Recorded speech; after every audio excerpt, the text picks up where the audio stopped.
Hey guys, tonight we embark on an impossible journey, a whisper across the millennia to a place of unparalleled knowledge and ultimately profound loss.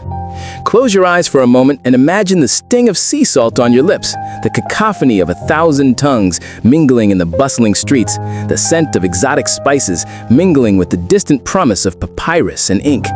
You're not just listening, you're there, adrift in the swirling dust and dazzling light of ancient Alexandria, circa 280 BCE. The air is thick with anticipation, with the very hum of civilization at its zenith.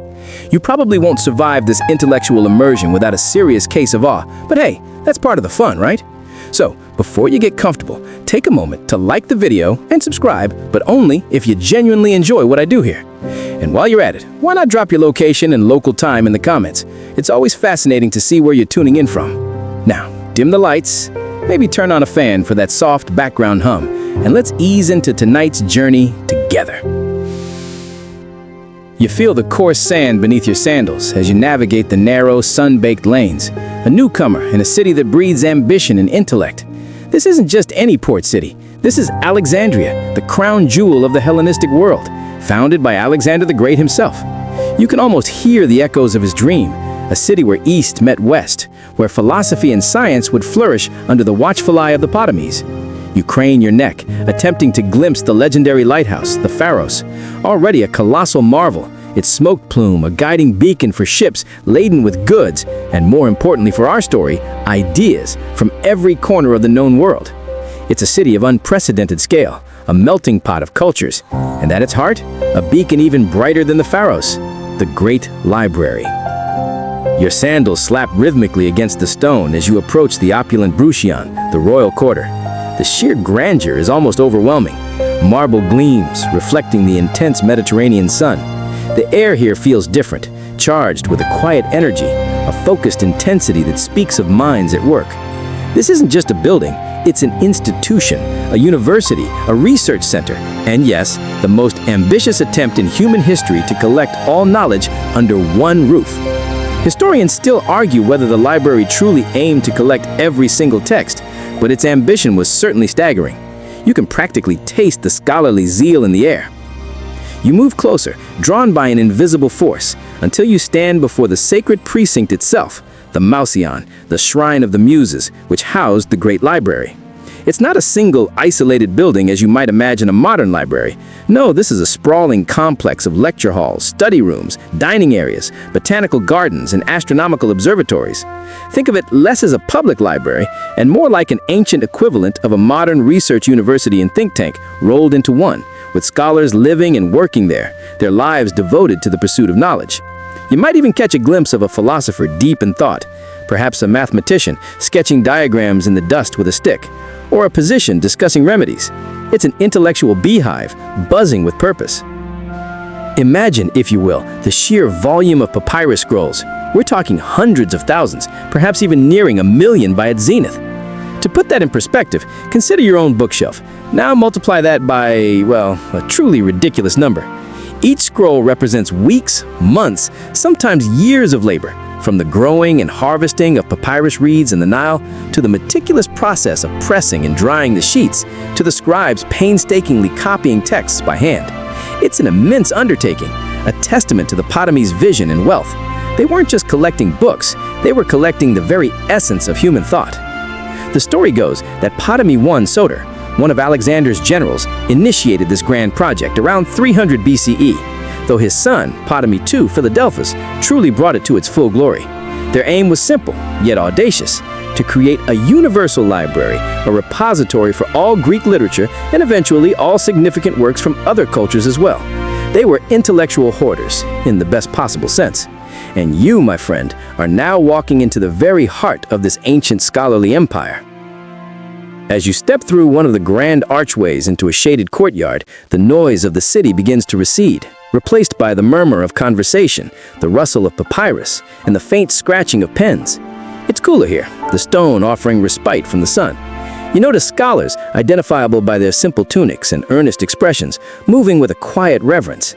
They are the residents, the scholarchs, the intellectual elite of the age, brought here from all corners of the Hellenistic world.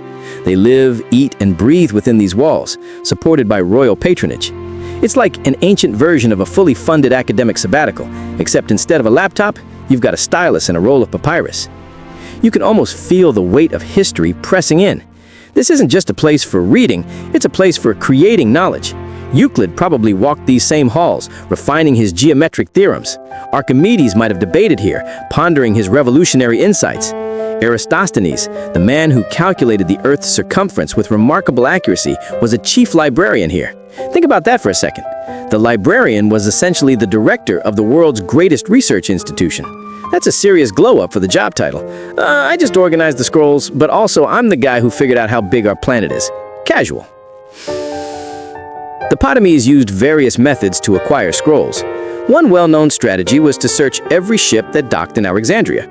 Any scroll found on board was confiscated, copied by the library scribes, and then the copy was returned to the owner, while the original was kept in the library. This was less borrowing and more expropriation with the promise of a really good copy, but it certainly swelled the collection quickly. Imagine sailing into port, excited to share your latest literary discovery, only to have the library's agents politely, but firmly, borrow it indefinitely. A bit of an intellectual shakedown, perhaps, but effective. Another tactic involved sending emissaries to other kingdoms, equipped with substantial funds to purchase entire existing libraries or individual rare texts. They weren't just buying books, they were buying intellectual heritage. They were building an unparalleled resource, a monument to human curiosity and the enduring power of the written word.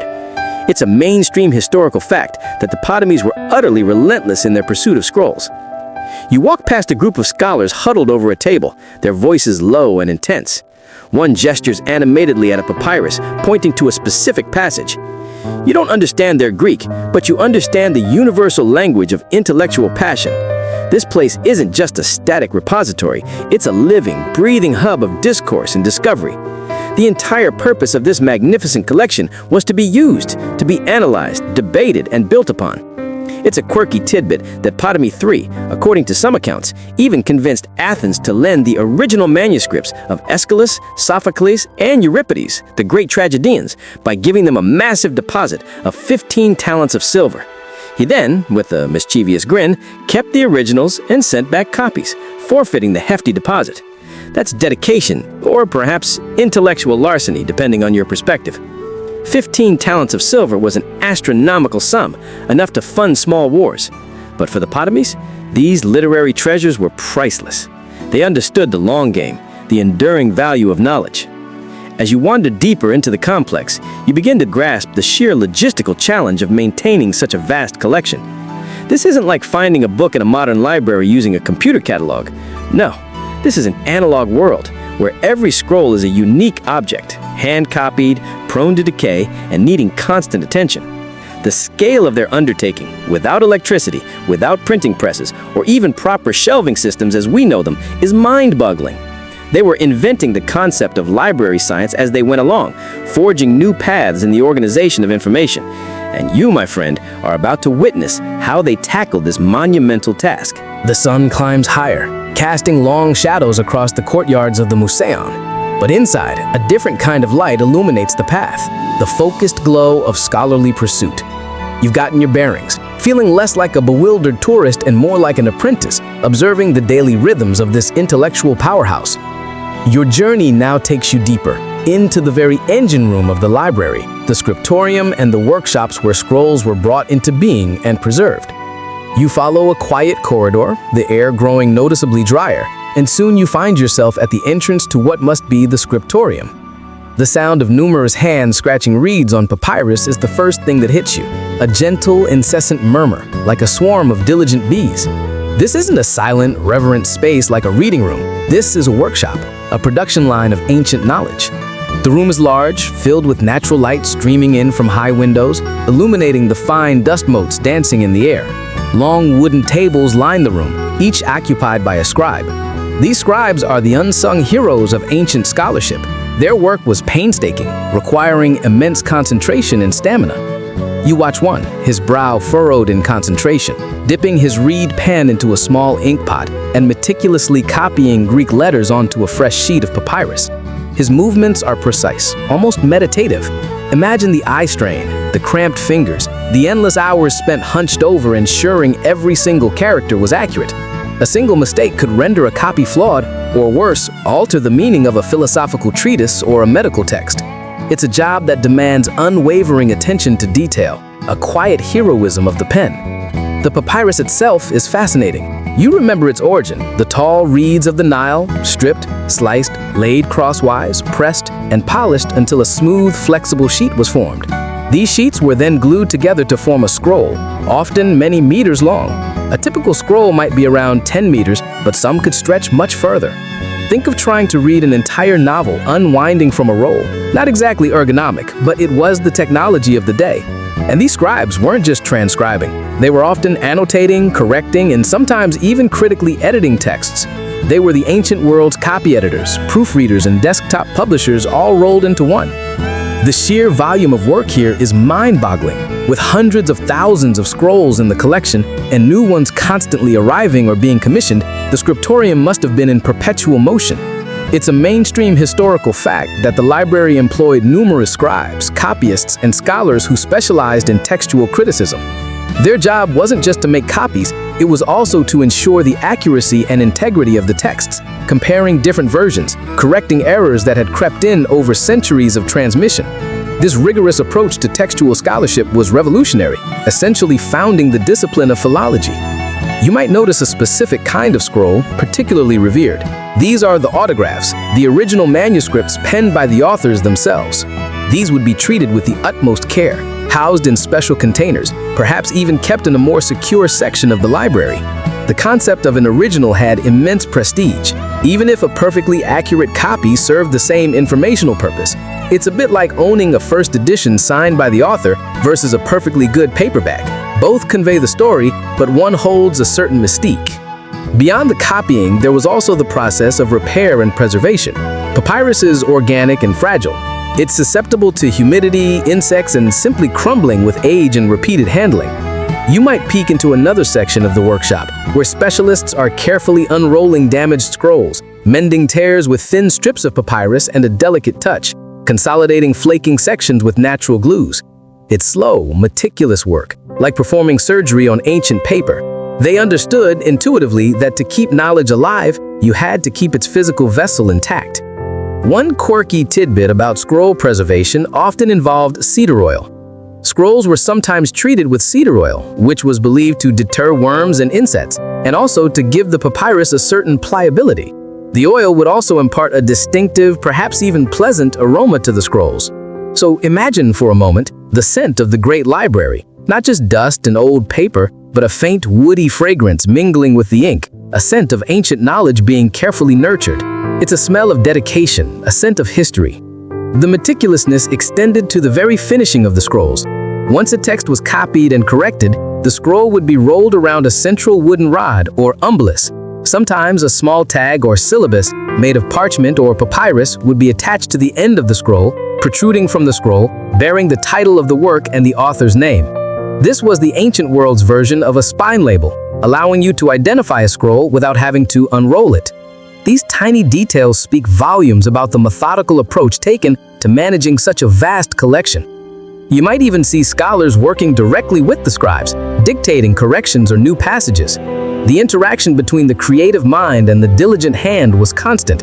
It wasn't a solitary pursuit, it was a communal effort to preserve and expand the intellectual heritage of humanity. Hold on, Eratosthenes. I think we should rephrase that last sentence about the Earth's circumference. It's not quite pithy enough for posterity. Or perhaps a more mundane, scribe, you've used there instead of there again. Honestly, it's the third time this week. Just kidding. Their grammar was probably impeccable. Historians still argue whether the Alexandria Library's copying practices inadvertently led to the standardization of certain texts. By producing so many high-quality copies, did they subtly influence the versions of classical works that survived into later antiquity, perhaps favoring certain readings or editions over others? It's a fascinating question, suggesting that even in the act of preservation, there's an element of interpretation and selection. The choices made by these ancient scribes and scholars had ripple effects that stretched for centuries, shaping the literary canon we appreciate today.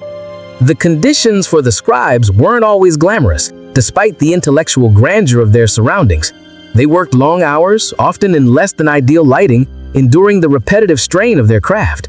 While they were respected for their literacy and skills, their social standing might not have been as high as the eminent scholars who were actually creating the works.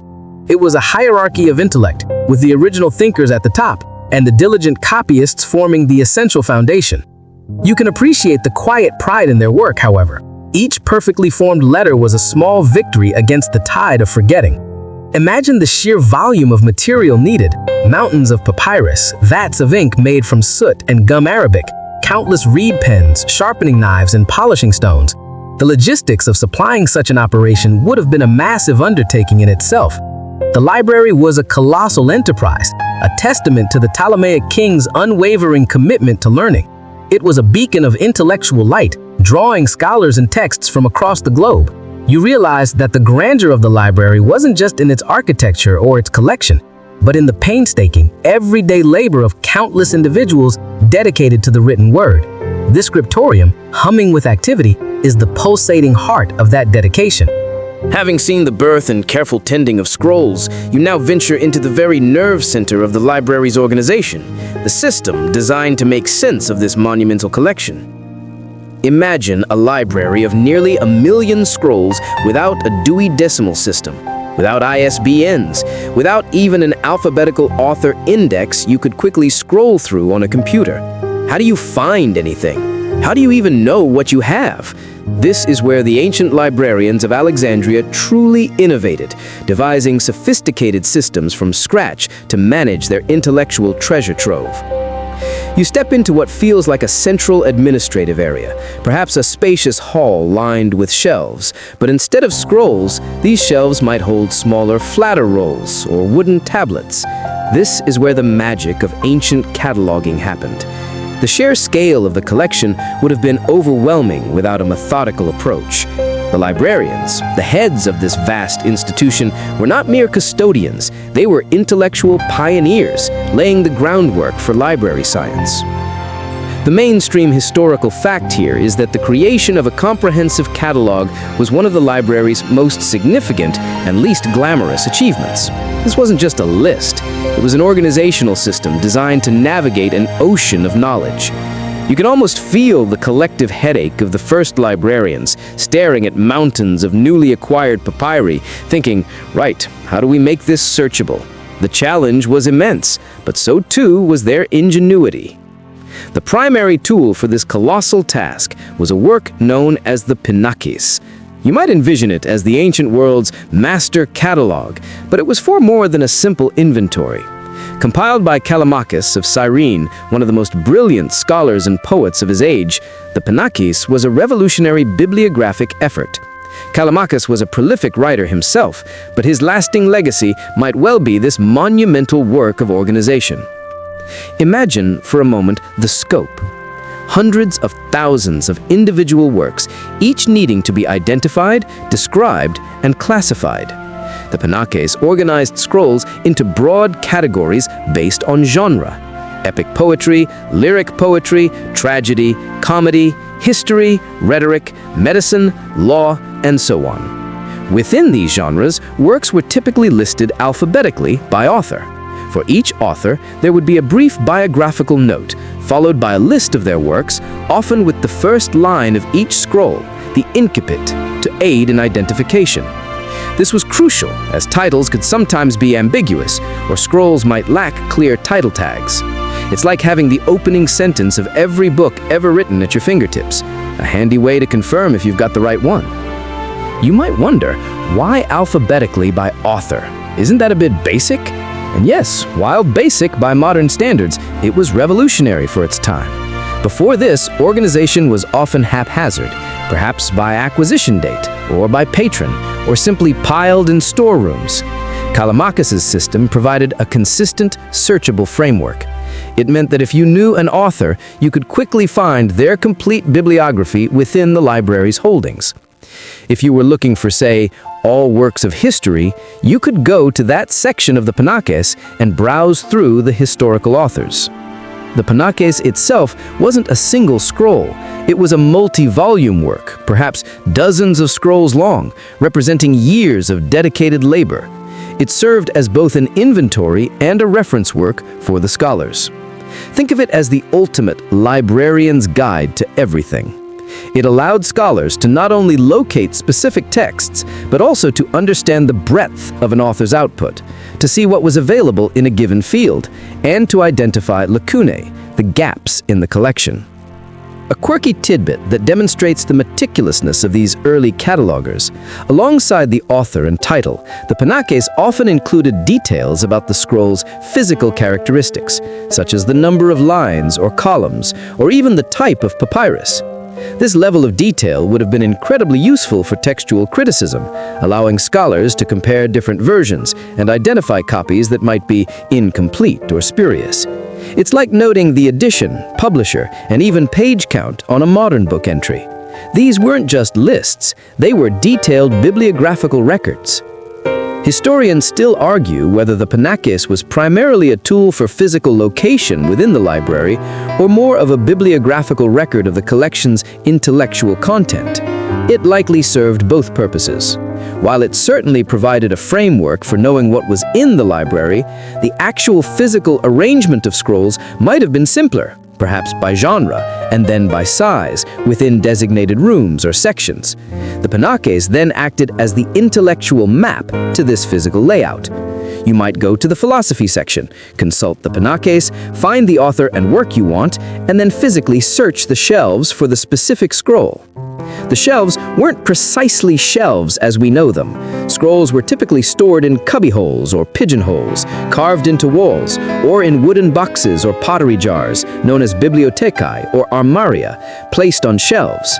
You might see these rows of terracotta jars, each carefully stoppered, sometimes with a label indicating the contents or a broad category. The scroll, often rolled around its umbilicus and with its syllabus tag peeking out, would sit inside these containers, protected from dust and light. Imagine a wine cellar, but for scrolls instead of bottles. A wine cellar of wisdom, perhaps. Consider the implications of this system. It meant that knowledge could be retrieved with a degree of efficiency previously unimaginable. Before the Pinakes, finding a specific text in a large collection could have been a monumental task, relying on the memory of individual librarians or chaotic searches. Now, scholars had a systematic pathway. This invention wasn't just about making the library functional, it was about making knowledge accessible, a vital step in fostering scholarly research. The librarians themselves were often distinguished scholars. They weren't just administrators. They were actively engaged in research, editing, and writing. The chief librarian position was a highly prestigious appointment, held by luminaries like Eratosthenes, Aristophanes of Byzantium, and Aristarchus of Samothrace. These weren't dusty old caretakers. They were intellectual giants, operating at the cutting edge of ancient learning. Their understanding of the texts was as deep as their understanding of how to organize them. The development of the Pinakes and other cataloging methods at Alexandria set a precedent for all future libraries. It established the fundamental principles of bibliography and classification. The idea of grouping works by genre, then by author, and providing descriptive details about each text, these were innovations that would echo through the centuries, influencing medieval monastic libraries and eventually leading to the complex systems we use today. So as you walk through this conceptual space, envisioning the silent labor of Callimachus and his team, you realize that the lost Library of Alexandria wasn't just a place that held books, it was a place that structured books, that gave order to the chaotic sprawl of human intellectual output. It transformed a collection into a usable resource, a mere heap of papyri into a navigable landscape of learning. And this, perhaps, is one of its most enduring, if often overlooked, legacies. The very idea that knowledge can be systematically organized and retrieved. You've seen the grand vision, the meticulous craft of the scribes, and the revolutionary cataloging of the Pinakes. Now, let's bring it all together, focusing on the sheer scale of the collection and the relentless efforts required to maintain such a treasure. This is where the magnitude of the Alexandrian endeavor truly sinks in, a dedication to knowledge that required constant vigilance against the relentless march of time, insects, and humidity. You're standing amidst rows upon rows of those famous armaria, the pottery jars, and perhaps wooden pigeonholes built into the walls, each one a silent sentinel to centuries of thought. Imagine the sensation of being surrounded by hundreds of thousands of individual scrolls, each one a unique piece of human expression, knowledge, or imagination. The air, even now, feels thick with the ghosts of forgotten voices, the faint scent of papyrus and cedar oil. Remember that trick for deterring worms? It's an overwhelming, almost sacred space. The mainstream historical fact that punctuates this immersion is the sheer estimated size of the collection, often cited as ranging from 400,000 to 700,000 scrolls at its zenith. Some ancient sources even suggest closer to 1 million. Regardless of the exact number, it was unequivocally the largest library of its time, dwarfing any other collection in the ancient world. To put that in perspective, consider that even a modest modern public library might hold tens of thousands of books. Alexandria held magnitudes more, all without the benefit of mass production. Each text represented an individual act of creation, transcription, and careful storage. The Pinakes, as you recall, was not just a list, but the key to unlocking this vast archive. It was constantly being updated and expanded. As new scrolls arrived, whether through confiscation, purchase, or scholarly donation, they had to be processed. This involved identification, often deciphering incomplete or damaged texts, careful transcription, if an original, and then the laborious process of integration into the catalog. Imagine a small team trying to keep up with the influx, like trying to empty a bathtub with a teaspoon while the tap is running. It was a never-ending task, requiring diligent and highly trained personnel. Consider the role of the chief librarians. These were not just figureheads. Figures like Zenodotus of Ephesus, Callimachus, who created the Pinakes, Apollonius of Rhodes, Eratosthenes, Aristophanes of Byzantium, and Aristarchus of Samothrace were titans of scholarship.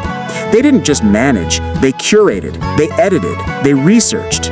Aristophanes, for example, besides calculating the Earth's circumference, worked on a definitive edition of Homer's epics. These librarians were the guardians, the intellectual guides, and the very conscience of the library. They embodied the Ptolemaic ambition to gather and systematize all knowledge. A quirky tidbit often mentioned in connection with the library's vastness is the story of its daughter library at the Serapeum Temple. This was built to house the overflow from the main library, or perhaps to serve as a more public-facing collection, while the main library remained primarily a research institution for scholars. Imagine a library so big, it needed its own, smaller, secondary library just to manage the excess.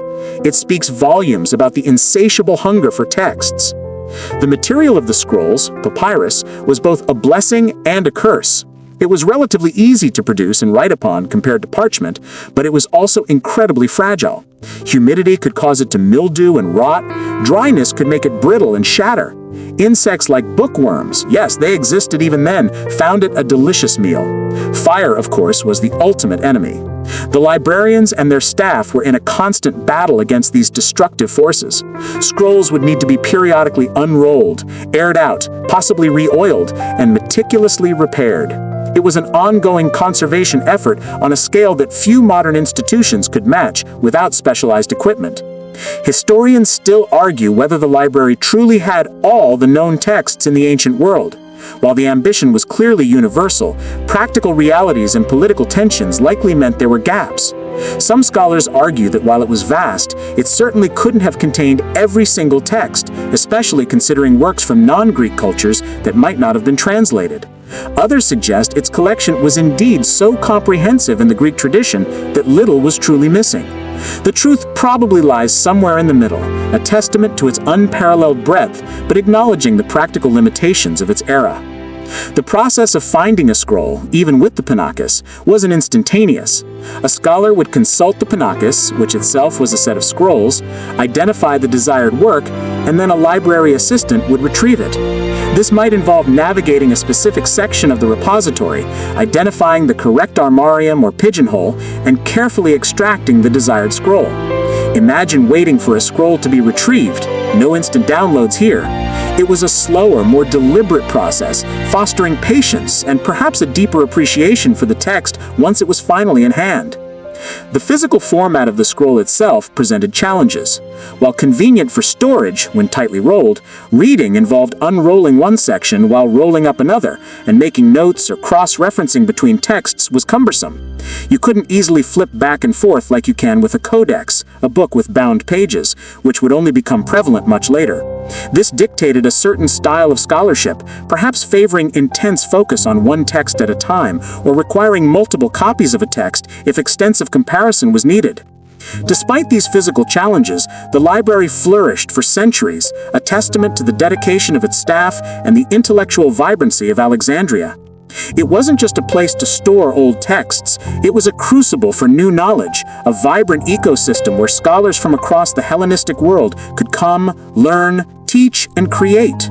It was where textual criticism was born, where mathematics, astronomy, and medicine were advanced to extraordinary degrees, and where the foundational texts of Western civilization were collected, preserved, and studied. You are witnessing, through these details, not just a building, but a living, breathing testament to human intellectual ambition.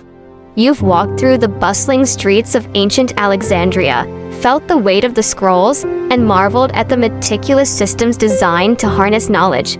Now, as the sun begins its slow descent, painting the sky in hues of melancholy orange and purple, our journey nears its end.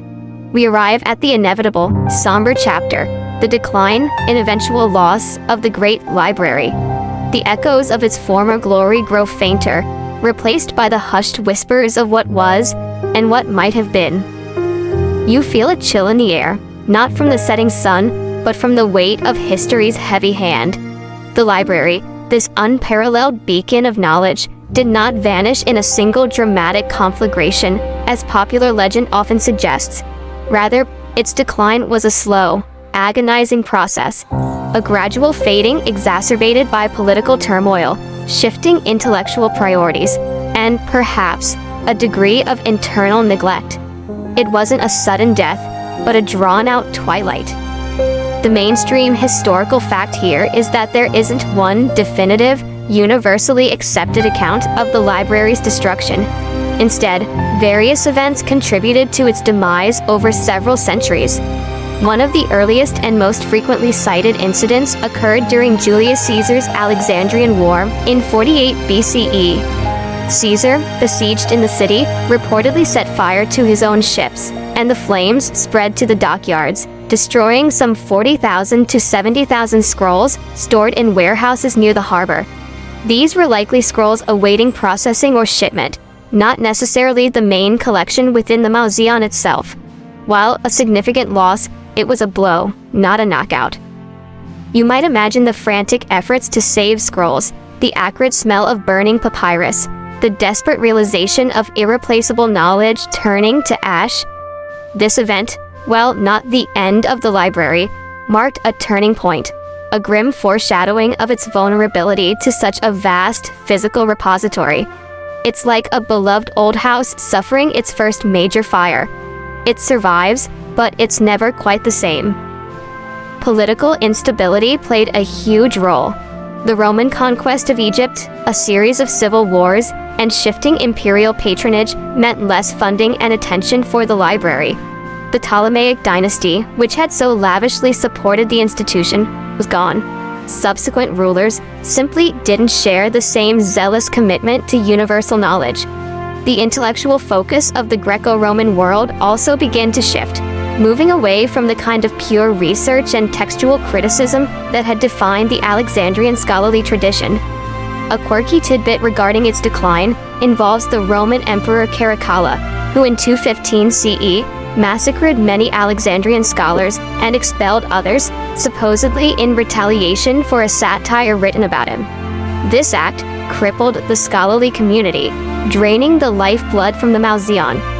A library is only as vibrant as the scholars who use it, and without its intellectual residents, it was merely a collection of scrolls. It's like having a grand opera house, but no musicians. The stage is set, but the music is silent. Historians still argue whether the main library within the Mausoleum truly perished before the subsidiary daughter library at the Serapeum.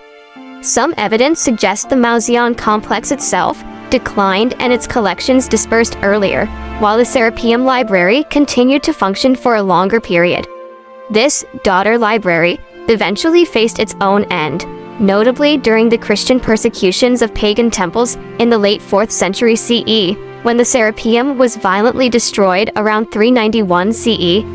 This destruction was aimed at a pagan institution, and any remaining scrolls within it would have likely been lost or deliberately destroyed. You can almost feel the chill wind sweeping through empty halls, the dust gathering on neglected armaria, the careful preservation techniques, the meticulous cataloging, all slowly losing their battle against indifference and decay. The sheer effort required to maintain hundreds of thousands of papyrus scrolls was immense, and without constant resources and dedicated staff, the task became insurmountable. Scrolls would have simply crumbled, become infested, or been dispersed through theft or neglect. The final, often controversial narrative of the library's destruction points to the Arab conquest of Alexandria in 642 CE, with a popular tale attributing the burning of the library to Caliph Omar. According to the story, Amr ibn As, the Arab general, asked Omar what to do with the library. Omar supposedly replied that if the books agreed with the Quran, they were superfluous. If they disagreed, they were heretical, and in either case, they should be burned. This account, however, is widely considered by modern scholars to be an embellishment or fabrication, appearing centuries after the event. By the 7th century, it's highly probable that the Great Library, as a functional institution with a vast collection, had already largely ceased to exist. Its significant holdings would have already dwindled. The ultimate loss of the Library of Alexandria is a profound tragedy for humanity. We lost not just books, but entire fields of knowledge. Imagine the lost treatises on astronomy, medicine, engineering, philosophy, and history. We lost unique copies of ancient dramas, epic poems, and the critical editions compiled by those brilliant Alexandrian scholars. The gaps in our understanding of the ancient world are immense, and many of them can be directly attributed to the disappearance of this unparalleled repository.